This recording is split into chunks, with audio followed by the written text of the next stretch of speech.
Yo, YouTube, what's up with your boy? Sports and Fitness Rants. I'm back, guys. Click that like button. Subscribe to my channel. What's up, y'all? I'm back, man. Once again, guys, forgive my hoarseness. I'm on vacation, but the lies won't stop, so I'm not going to stop making these videos. And we're going to continue, guys, to put Michael Jordan's career in perspective. We're going to continue to tell the truth about this man and the era that he played in. And I want to thank all you guys, man, for all your love, your support, everything, guys. It means a lot to me, man. It means a lot. It keeps pushing me, man, to make these videos. Because I told you, this is for educational purposes. This is not an opinion channel. This is not trying to get you guys to believe that Michael Jordan is the greatest basketball player of all time. That's not what it's about. What I want is for people to watch my videos, get the facts, get the information, and then you form your own opinions off of that. You should never form your opinion based off of lies or other people's opinions, because that's what's being passed out now as facts. People's opinions now are being said as if they're facts, even on the mainstream media. Now they'll just tell you straight lies, and they'll try to say the lie as it's a true story, like it really happened in reality, when it didn't happen. Never happened. So that's what my channel's about, guys. You know that. So thanks. And in this video, I'm going to speak to something that I heard several times. I heard it a while back, and I just thought about it the other day. And I heard, someone say that Michael Jordan, the Chicago Bulls, never faced adversity in the NBA Finals. They really say these things. We're going to talk about that. But you guys know what to do, man. Turn the volume all the way up, man, because my voice is jacked up. So turn that volume all the way up. Listen to the information I have to tell you guys. And let's roll. So yes, guys, I've heard that Michael Jordan, the Chicago Bulls, never faced any kind of adversity in the NBA Finals. This is what people have resorted to now. Like I said, these lies. It doesn't make any sense when people say these things. And why would they say this? We know why they're saying this. We know where a lot of this stuff is coming from. However, like I've told you guys in the past, it doesn't matter if we know why they're saying it or whatever their angle or agenda is. It's the fact that they're saying it on mainstream media. And like I've told you, they're saying it as if it's a fact. They're not telling you, oh, this is my opinion and I'm going to say this. What they'll say is this, and this. And they say it like, yes, it's a fact. Michael Jordan's Chicago Bulls never faced any adversity in the finals. It's not true, guys. It's not true. Anybody that watched the games back in them days, you know that several times in the NBA Finals, the Chicago Bulls were facing adversity. Now, I feel like when people say that, they try to say that because the Chicago Bulls and Michael Jordan were never pushed to a Game 7 in the NBA Finals. But just because you weren't pushed to a Game 7 in the NBA Finals does not mean that your team never faced any adversity, or that the competition you were going against was easy, or that your path to the championship was easy. What that points to is the greatness of a Michael Jordan. I've told you guys, I've done a video on this. Go check out Michael Jordan's track record in Game 6s of the NBA Finals, the closeout games, even a Game 5 of the 1991 NBA Finals. Michael Jordan always performed at a high level. Now, we also have to go a step further, right? So let's take it from the top here, guys. 1991. Let's start with 1991. Now, from the outside looking in, you'll be like, what is this guy talking about? The Chicago Bulls won 4 games to 1. So what kind of adversity could they really have faced? And this is what I'm talking about. You're just looking from the outside in. You didn't do your homework. You didn't watch the games. So, Game 1, guys, right? Now, going into that finals, like I've said in the other videos, I've made videos about this, the Chicago Bulls were not the favorite going into the 1991 NBA Finals, guys. They were not. A lot of people were picking Magic Johnson, the Los Angeles Lakers, to beat the young Chicago Bulls. The Bulls had zero experience in the finals, right? This was their first NBA Finals. And if you guys recall, Magic Johnson was coming off back-to-back MVPs. And he was the runner-up in 1991 to Michael Jordan. So when a lot of people say that Magic Johnson was washed up or that he was old or some HIV nonsense, whatever they want to bring up, Magic Johnson was runner-up to the MVP. And he had come off back-to-back MVPs the previous 2 years. So he wasn't washed up. He was still prime Magic Johnson. And the Los Angeles Lakers beat the actually top-seeded Portland Trail Blazers in the Western Conference Finals that season, guys. 4-2. So they were the favorites going in, guys. And if you remember, in game 1 of the finals, the Lakers won from a Sam Perkins shot at the end of the game, right? And Michael Jordan had a chance to tie the game at the end with a shot that he missed. However, after that game, a lot of people, it just confirmed what their thoughts were going in, that the Lakers were going to be too much at the end of the games. They were going to be able to close the games out at the end because they had the experience, right? They had the experience on their side. A lot of those guys had been there before. Magic Johnson, obviously, Byron Scott, James Worthy. These guys had been on the team. They had been inexperienced players. The Bulls had none of that. So after game 1, a lot of people were like, yeah, I told you guys, the Lakers are going to beat the Bulls. And then we all know that the Bulls would come back in game 2, Michael Jordan with the switch hand layup. But what a lot of people don't remember or don't mention, and I've talked about this also in videos, is game 3. With the series tied 1-1, the Bulls were going to LA. Because if you guys remember, back in them days, the format was a 2-3-2 format, which means that the home court advantage team would play 2 games at home. Then they would have 3 straight games on the road, guys. 3 straight on the road. And then they would finish up with 2 games at the end on their home court. So, in my opinion, guys, sometimes I feel like the 2-3-2 format could actually favor the road team, especially if that team was really good at home. So in game 3, guys, let's fast forward to the end of the game. The Chicago Bulls were down 2 points, guys. Scottie Pippen fouls out at the end of that game, right? With about a minute left or something like that, or whatever it was. Scottie Pippen fouls out of that game. The Bulls are down 2 points. And now I believe there was like 9 seconds left on the clock, guys. The Bulls were down 2. Scottie Pippen fouled out. Michael Jordan has to go down the court with 9 seconds left, right? They inbounded it from the other side. He came down full speed, dribbling down full speed. Guys, I'm telling you, please go back and watch this shot. He dribbles down the court full speed, stops on a dime at the top of the key, and shoots a jump shot over Byron Scott and over Vlade Divac's outstretched hands. I keep telling you guys, to this day, I do not know how Vlade Divac did not block that ball. It literally skinned his fingernails. Watch the replay, guys. You'll see what I'm saying. Michael Jordan has to make that shot to send the game to overtime and then proceeds to carry the Bulls without Scottie Pippen to the win in game 3. Now, if that's not adversity, I don't know what is, guys. They easily could have lost that game. They would have been down 2-1. Remember, they were in LA. They lost game 1. Remember, I told you guys they lost game 1. As a matter of fact, you guys go back, watch game 1 of the NBA Finals in 1991, and you'll see that no one showed up for that game except for Michael Jordan. All the Bulls were starstruck. They didn't know what to do. They got caught like a deer in the headlights in the NBA Finals. Go watch the game, guys. They all performed terribly out there. Michael Jordan was the only person to perform up to snuff. Everybody else performed below their averages, below what they normally would have. Look at the shooting percentages, all this stuff, guys. Watch the games. They looked timid and scared out there. Michael Jordan was the only one prepared. No one else was ready. They were not. So they would have been down 2-1, guys. But Michael Jordan rose to the occasion and carried them to a 2-1 lead, and the rest would be history. We get that. That's adversity. We think about the 1992 NBA Finals, guys, right? Against the Portland Trail Blazers.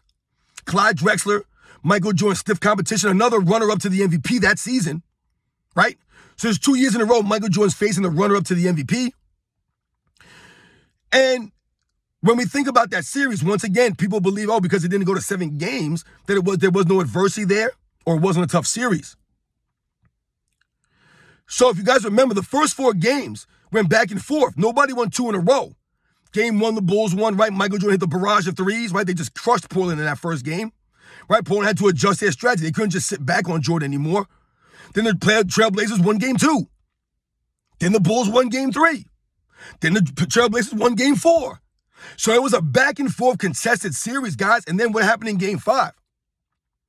In game 5, Michael Jordan took over in game 5, right? I told you guys, whenever they needed Michael Jordan the most, he stepped up. Stepped up with the series tied 2-2. I believe he dropped 42 or 45 points, something like that in game 5, guys. Carrying the Chicago Bulls offensively as usual to put the team up 3-2. Now, in game 6, a lot of people don't talk about either. Yes, the Bulls won game 6. They won the series 4-2, but in game 6, the Bulls, I believe, were losing by about 15 or 16 points going into the fourth quarter, guys. That's right. They were down big going into that fourth quarter, guys. But what happened? Michael Jordan and the Chicago Bulls came back and they won that game by, I believe, 2 points or 4 points or something like that, guys. So there was some adversity there. They didn't just stomp through the Portland Trailblazers. They were a quality team, the Portland Trailblazers, led by all-time great Clyde Drexler, with really solid role players like Terry Porter and Jerome Kersey. Jerome Kersey was killing Scottie Pippen in that series, guys, if you remember, because he was physical, man, and he was tough, man. He was dogging Scottie Pippen. Remember, Scottie Pippen was mentally weak, man. But Michael Jordan was able to carry those guys with the help of his teammates in Game 6. Adversity. We think about the 1993 NBA Finals, guys. A lot of people believe, once again, because it didn't go to a Game 7, or because Michael Jordan put up historical numbers in that series, that it wasn't competitive or they didn't face any adversity. Michael Jordan was dealing with a wrist injury the entire playoff run. If you guys recall, he was wearing a wrist brace on his shooting wrist, I believe it was. He was dealing with a lot of wrist pain during the entire playoff run and was still able to put up historic averages in that finals. But we have to remember also, guys, that the Chicago Bulls in that NBA Finals, Michael Jordan's teammates, his second-best player, Scottie Pippen, did not have a great offensive series. You look at some of those games, Horace Grant, I believe, scored 1 point in Game 6. 1 point in Game 6, Horace Grant. We think about Michael Jordan having to put up 50, 40, 50, all these games to carry the Bulls. The Phoenix Suns were the #1 offensive team, guys, in points per game and rating that season, led by all-time great Charles Barkley, with solid role players, Danny Ainge, Dan Marley, Kevin Johnson, who should be in the Hall of Fame, a young Richard Dumas. But Michael Jordan, like I said, was out there basically by himself offensively, guys. Scottie Pippen was not that dude offensively in that series. Michael Jordan essentially doubled his scoring average for the entire series, guys. I believe Pippen averaged 21. Michael Jordan averaged over 41 points a game. But there was no adversity there. If you guys remember that Game 6, right? The thing about Game 6, guys, right? The series tied the Bulls up 3-2. In Game 6, a lot of people remember John Paxson's shot. But what they don't remember, or what they try to say, is that John Paxson saved Michael Jordan somehow, or saved the Bulls when it was a Game 6. If the Bulls lost that game, there was still a Game 7. However, what they never mention, which we know why, is that John Paxson hitting that 3, those were the only 3 points scored in the Chicago Bulls by somebody other than Michael Jordan, guys. Nobody else in the Chicago Bulls scored in the fourth quarter other than Michael Jordan. The Bulls scored 12 points in that fourth quarter. Michael Jordan scored 9 of them. That's adversity right there, right? Dealing with adversity, right? There was no one else capable of putting any points up at a consistent basis other than Michael Jordan in that series. That's adversity, guys. The Phoenix Suns, once again, were a very, very good team. Let's think about the 1996 NBA Finals, right? 1996 NBA Finals. Now, guys, you know that I keep my videos strictly about basketball. It's about Michael Jordan, the basketball player. I don't get into a lot of the off-the-court stuff, really. But let's be real here, guys. We all know what Michael Jordan was dealing with in that 1996 NBA Finals, right? That was the first NBA Finals that he had played in since his father had been murdered. And we all remember Michael Jordan talking about how that was weighing on him. Now, the Bulls would be up 3-0 on the Supersonics. The Bulls were the favorite to win that series handedly. They had just come off a 72-10 win season. However, in that series, because Michael Jordan was dealing with personal things in his mind, and the Chicago Bulls were not that great of a overall offensive team without Michael Jordan. So what happened?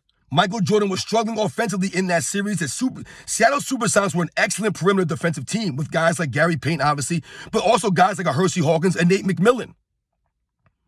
They had solid defensive perimeter guys. Michael Jordan struggled in that series, percentage-wise, shooting the ball. The Seattle Supersonics were an excellent team. Excellent team. One of the top defensive teams and one of the top offensive teams. Led by a great coach. Led by two greats, Shawn Kemp and Gary Payton in their primes. So the Bulls would lose 2 games in a row, and then they would have a game 6, right? And people were saying that the wheels were coming off for the Chicago Bulls. People were saying that the Bulls got a little bit too confident, and they allowed the Supersonics to get back in the series. But Michael Jordan would not allow the Bulls to lose. It's adversity, guys. Michael Jordan was dealing with off-the-court stuff. We remember that when the Chicago Bulls won that series, guys, I believe it was on Father's Day. We all remember Michael Jordan crying for a very long time on the court and then back in the locker room, right? Just laying on the floor crying, holding onto the basketball. The man was dealing with adversity. Now, I've told you guys in the past, I'm very fortunate. I still have both of my parents. My parents stayed together my entire life. I'm very fortunate for that, guys. I don't take that stuff for granted. There are many, many people out there who don't know who their father is, never met their father, don't know who their mother is. Their parents didn't stay married together. Michael Jordan was very fortunate to have his father. Could you imagine, guys, somebody playing in the NBA Finals now after dealing with the murder, or maybe not even just their father, but a very close family member, a murder? Not someone who passed away from old age, a murder, a sudden thing. To be thinking about this, for this to be weighing on your mind. These guys today need mental breaks because they don't want to play back-to-back games. They need load management breaks. Their knees are sore, whatever the case may be. These guys can't deal with nothing like that and then continue to play. It's adversity, man. Let's go to the 1997 NBA Finals, guys. Once again, playing against an elite competition, the Utah Jazz, led by Karl Malone and John Stockton, coached by an all-time great Jerry Sloan. The Utah Jazz were one of the better teams in the league. They were one of the best teams in the Western Conference for several years, guys. They were in the Western Conference Finals against that Seattle Supersonics team the year before. They could have went to 3 straight NBA Finals against the Chicago Bulls, guys. They lost in a Game 7 to the Supersonics. It was close. That's how good the Utah Jazz was, good guys. We think about, right? Let's think about the Chicago Bulls in 1997, right? The series was tied 2-2, guys, right? You guys remember Game 5? You guys remember Game 5, what that was? The flu game, the food poison game, the upset stomach game, whatever you want to call it, the hungover game, whatever you want to call it, man. That was Game 5, guys. Michael Jordan went out there and led the Bulls in a Game 5. Go watch that game, guys. Go see what his teammates was doing out there. Go see what Scottie Pippen was doing offensively for Michael Jordan out there in that series, man, in that Game 5. If it wasn't for Michael Jordan in that Game 5 with that flu, the Bulls lose that game, guys. Guess what? They go down 3-2. And if you recall, like I said, it was a 2-3-2 format. The Bulls won the first 2 games in Chicago, then proceed to lose the next 2 games in Utah. With that third game in Utah, everybody was picking the Utah Jazz to win that game, especially when they found out going into the game that Michael Jordan was under the weather. He was not feeling good. Everybody said it was over. The Utah Jazz were going to beat them handily. But Michael Jordan rose to the occasion, facing adversity. Adversity. Right? We think about Game 6, Michael Jordan passing to Steve Kerr. Michael Jordan passing to Steve Kerr. Telling Steve Kerr on the bench, I'm coming to you if they double. Calling a shot. Did the Babe Ruth out there. He called it. Those games were very, very close, guys, in 1997, man. And let's think about 1998, guys. Come on, man. There is no more adversity than the 1998 Chicago Bulls. Adversity? Michael Jordan having to carry the Bulls all season offensively. Scottie Pippen taking that surgery, right? Missing like 40 games or whatever he missed. Out there on the court with guys like Ron Harper, Dennis Rodman, Tony Kukoc, Luke Longley, Scott Burrell. This is who Michael Jordan was winning with at a high level. No other secondary scorer. Michael Jordan carrying these guys. I told you in the 1998 season, the man was going to the rim a lot more, dunking at a lot higher volume than he had for previous years. Because he had to. Let's think about all the adversity in the NBA Finals of 1998. These guys were on fumes, right? After a tough 7-game series against the Pacers. Once again, going against a stout Utah Jazz team who thought that that was going to be their season. They were going to get revenge on the Bulls. If you guys remember, they lost game 1. Then they would proceed to rattle off 3 in a row. Then they would lose one. And then we think about game 6, right? We all know about game 6, guys. We all know about game 6. That's adversity, guys. Bulls were on fumes, down by 3, with under a minute to go. Michael Jordan had to basically engineer one of the greatest, actually, in my opinion, the greatest 3-play sequence. I've done a video on this. The greatest 3-play sequence in NBA Finals history, in my opinion, guys, that I've ever seen a superstar do. To be down 3 points with under a minute to go, have to go with a quick basket, right? They had to get a quick score. They had to get a 2-for-1. Michael Jordan drives, gets the layup, then proceeds to strip Karl Malone after he faked out John Stockton. I've told you guys about that, right? He faked John Stockton. He baited him into making that pass. Strips Karl Malone. And then we all know how he ends his career, how he ends his legacy, how he ends the Utah Jazz. But there was adversity there, guys, right? Scottie Pippen in that game was hobbled. He was limping around the court. Michael Jordan essentially was out there by himself offensively, having to carry the Bulls, right? Scoring 45 points of the Bulls, 87? That's not adversity? With your second best player hobbling around the court with a bad back.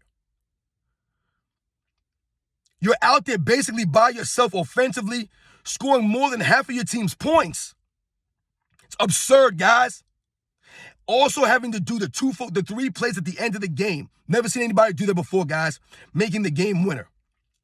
So when people try to say that Michael Jordan and Chicago Bulls never face adversity, I just riled this off the top of my head, guys. Top of my head. I'm sure if I dig down deep into things, I could point to a lot of other things. A lot of other instances that I didn't mention. We could talk about other times just in the playoffs, not the NBA Finals alone. Michael Jordan and the Bulls faced adversity many, many times. They faced game 5s with the series tied 2-2. Or they were down in a game 6 and they had to come back and win it.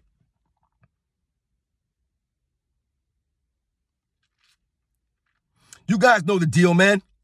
Michael Jordan, the greatest basketball player of all time. Just because he made it look easy doesn't mean it was easy, because it wasn't. Michael Jordan played against some great teams in the NBA Finals. But just because the Bulls never went to a game 7, or because Michael Jordan and the Bulls were 6-0, does not mean that they had no adversity or they did not face any stiff competition. Michael Jordan rose his level of play higher and higher. If Michael Jordan rose his play and then the other team rose their play, he would raise his level. He never allowed another player to level up on him. Never allowed that. I'll catch you guys on the next one.